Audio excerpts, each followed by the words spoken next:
Bormla mistennija tikseb spazju miftuħ ġdid permezz tal-proġett tal-Masġar Bormla, inizjattiva ta' aktar minn €1,600,000 immexxija minn Project Green u ffinanzjata b'fondi Ewropej. Il-proġett se jkopri medda ta' 53,000 metru kwadru u għandu lan li joħloq spazju rikreattiv u ambjentali ġdid għal familji u residenti tan-naħa t'isfel ta' Malta. Fost il-faċilitajiet ippjanati hemm netwerk ta' modijiet għal mountain biking adattati għal livelli differenti, żoni apposta għal pets u spazji tal-logħba tfal li jintegraw elementi naturali u ambjentali. Il-proġett se jinkludi wkoll xogħol estensiv ta' tisbieħ ambjentali bitħawil ta' 64 siġra ġdida u 173 arbuxell biex tissaħħaħ il-biodiversità u titjieb il-kwalità tal-arja f'din iż-żona urbana.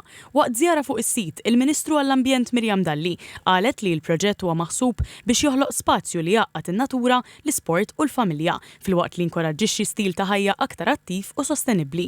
Il-Ministru għall-Fondi Ewropej, Stefan Zrinzo Azzopardi, spjega li dan il-proġett jagħmel parti minn inizjattiva USA li tinkludi 10 siti madwar il-pajjiż b'investiment li jaqbes €13 miljun minn fondi Ewropej. U qal li dawn il-proġetti huma mmirati biex jinħolqu aktar spazji miftuħa ta' kwalità fil-komunitajiet lokali filwaqt li jkomplu jtejbu l-ambjent urban u jsaħħu il-biodiversità.